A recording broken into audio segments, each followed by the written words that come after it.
Just why?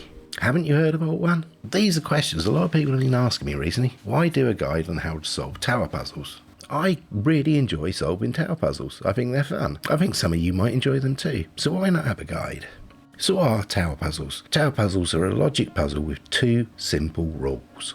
So what are those rules? Rule 1. The object is to place a tower in each square with a height between 1 and 5 so that no two towers in a row or column have the same height. So basically it's a bit like Sudoku. Rule number 2.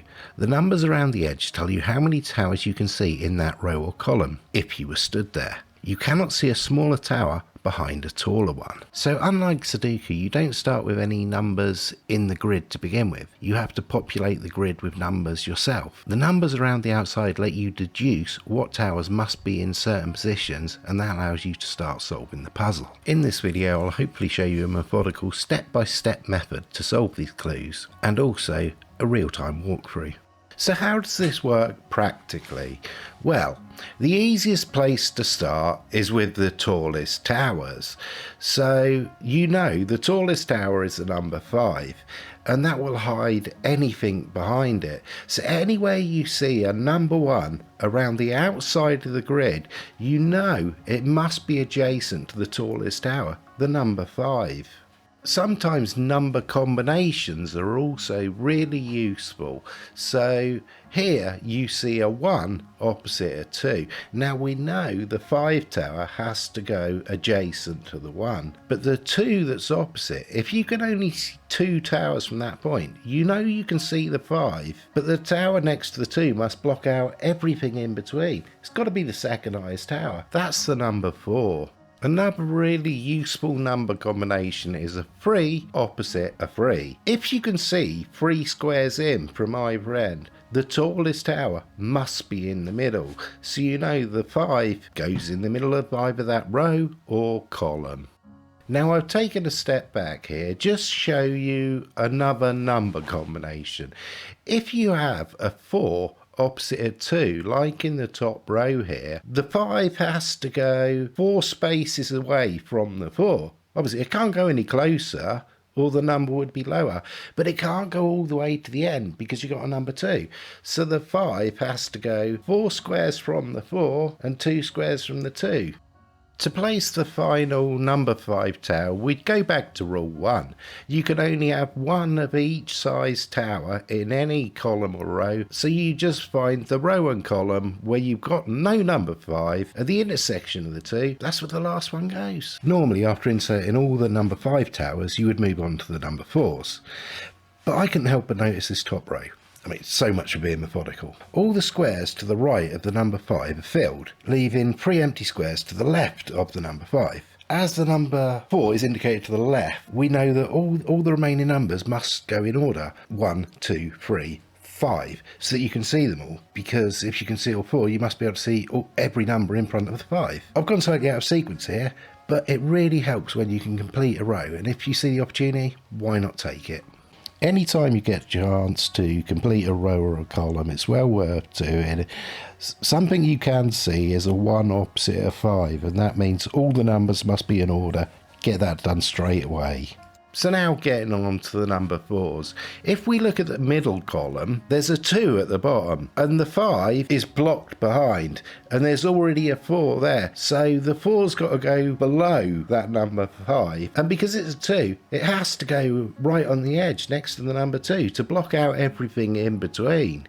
Now if we look at the first column, a useful thing to remember is a 4 is not the only number that can go next to a 2, but the only number a 4 can go next to is a 2. So if you look at this left-hand column, there's only one number 2. That has to be where the 4 goes. Moving on to the second row down, both end columns already have a number 4 tower.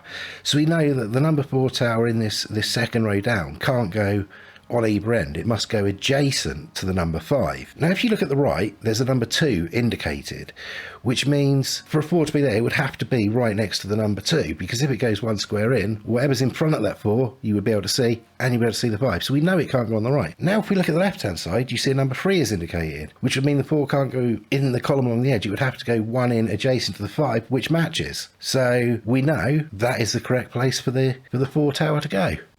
And now again, for this final 4, same rule as the final 5, there's only one row and column that doesn't have a 4, so it has to go there. So now to finish it off, you just pick bits that you see that make it easy. Here, there's 2 spaces in front of the 5 and the number 3, so you know the remaining numbers must be in order. So now the clue's nearly complete. All you need to do is fill in the final numbers. These should go in quite easily because there's so many already filled in. There's generally only one place any number can go. And this is generally how easy towers are to solve.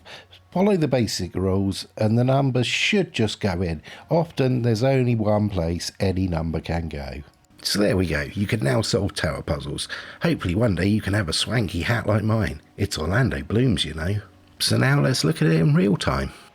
So now it's time to work for a clue and put everything we've learnt to use. So, where do we start? Well, obviously 5s go next to 1s.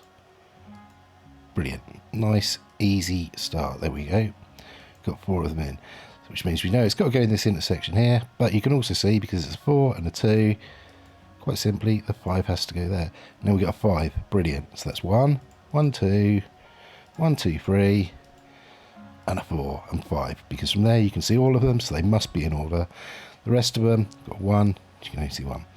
So what else we got? Right, so this 1 is opposite a 2. So to block all the towers out in the middle, that has to be a 4. Now, what about up here for 4s? Right, so the 4 cannot go there because of a 2 there. So anything you put in front of that 4 will be able to see the 4 and the 5, which means the 4 must go here. Now opposite this, you've got a 2. So that has to block out everything in here. So the next highest tower has to be a 3. What about down here? So we need a 4 down here. 4s have to go next to 2s, so it can go in that square or that square.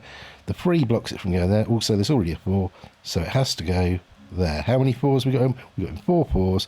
So the remaining 4 has to go in the one that it's not in, which is this one here. Right. So now we've got the 4s and the 5s in, plus a few extras, nice little bonus ones. Where do we go next? Let's look at the top row. You got a 2 there, the 5 there. So whatever's here has to block whatever's here. Oh, wait a minute. We've got the 1, which means that has to be a 3, so that it will block the 2. Again here, look, you've got a 2 to the 5, so whatever's in this square has to be blocked by this 2. The only one that can be is a 1. Here, it's just a case of completing a row, so 1, 2, 3. Here again, look, we've got a 4 with only 2 squares left, so you can see the 4 and the 5, which means the 1 and the 2 have to be in order. Now, what else we got here? This is nearly complete. It just needs a 1, 2, 3. And then this one just needs a 1, which means all that remains in this column is a 2. Which means all that remains in this column is a 1. Which means all that remains in this column and this row is a 2. And there you go. That's the clue complete. That's how quick they are to do when you follow these simple rules.